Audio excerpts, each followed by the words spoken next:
Hey there, CJ with Math Students, and welcome to part 2 of Notes 4.7. So we're on the back side of the notes now, and we got a little bit of a more complicated shape. We're still working with a rectangle, but it looks like we have a rectangle kind of within or connected to another rectangle, making one big rectangle.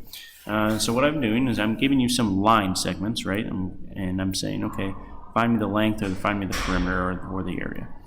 So this is actually directly from our homework, which we all kind of struggle with, so let's take a look at this. I want you to find me the length of A to C. So here's A, and I want you to find me the entire length all the way to C. All right? So that is simply saying, okay, I got this chunk right here, A to B is 3x plus 3, and I want to tack on this chunks right here, 2x plus 2. Basically, all we're saying is take that expression, 3x plus 3, and combine it with 2x plus 2 added together, right? So look for like terms, 3x and 2x gives you 5x, right? And then obviously 3 and 2, adding your constants together gives you 5. Pretty simple, right? 5x plus 5. But this is going to be helpful later on. So let's write up this 5x plus 5. So that entire length AC is 5x plus 5. I'm going to erase this. And now I want you to find me the perimeter of rectangle ABEF. So let's shade that in. A to B, so just this part, to E to F, and obviously back. So they want just this rectangle, none of this, okay? So what do we got to see? We got to see that, okay, we have this is 3x plus 3. So obviously the bottom is 3x plus 3 in a rectangle. The top and bottom are the same. And if this is 12, then obviously the side is 12. All right, so what do we do with perimeter? We add up all the sides, right? So we have 3x plus 3. And we have that twice, 3x plus 3. And then we have 12 and 12. All right? I'm going to show you a quicker way that you can do it in just a second. But first, 3x and 3x, those are your variable terms. They give you 6x. And then your constants, 3 and 3 give you 6. And then think about 12 and 12. So 12 and 12 is 24. 3 and 3 is 6. That gives you 30, right? So 6x plus 30 is your answer. Now, in your head, you might be thinking, well, sometimes it's hard for me to keep track of what 3 plus 3 was and then add it to 12 plus 12 is. So the shortcut, knowing that these two sides will always be equal and these two sides will always be equal, is to actually kind of do some distributive property. So you could have done it like this. You could have said 2 times 3x plus 3 added to 2 times 12. Right? What did I do? I said, hey, I got two sides that are 3x plus 3.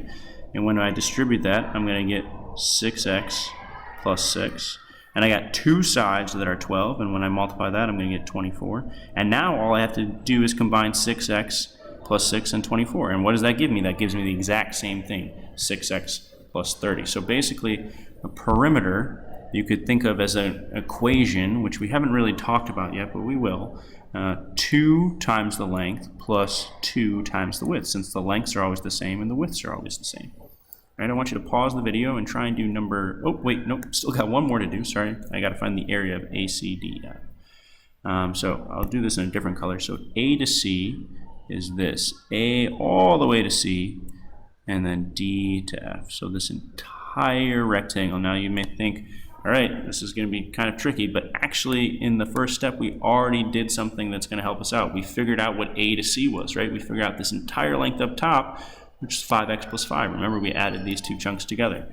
So think about it. We have 5x plus 5, and if we have that up top, we also have 5x plus 5 on the bottom. So we really have two of those, right? So we can multiply that by 2. And now we're going to add that to our widths, right? I have 12 over here, so what does that mean? I also have 12 over here, right? Rectangles, widths are the same side. So I can do that 2 times 12, right? So use the distributive property right here.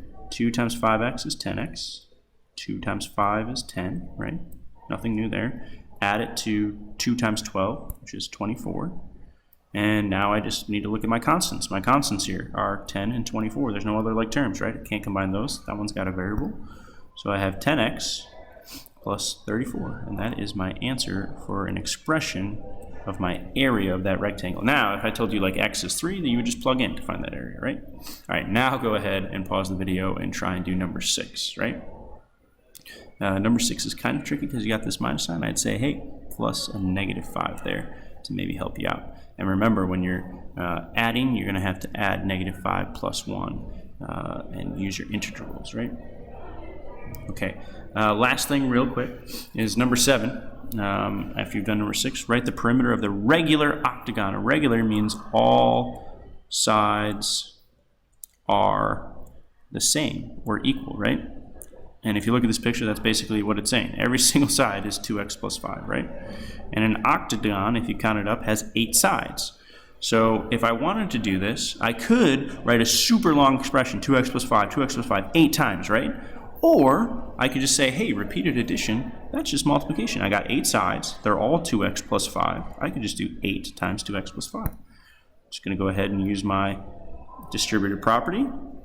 And instead of taking all that time to add up all those sides and combine all those like terms and all those constants, right, I do it really quickly and I just get 16x plus 40. Okay, now I also want you to evaluate it when x is -2. So 16 times -2 plus 40. How do I do that? Again, 16x plus 40. Basically, whenever I saw the x, I just plugged in at -2. So 16 times -2 gives me -32 plus 40. Usually don't work with negatives when you have geometry, but I just wanted to kind of have you practice that, hey, a positive times a negative gives you a negative, and now look, now we have DSSM. So this was DSN, different signs negative, and this is DSSM, right? Different signs subtract, keep the sign we have more positives. So when x is equal to -2, the perimeter of this whole thing is 8 units. Okay, go ahead and pause the video and try and do number 8, and that's it for part 2.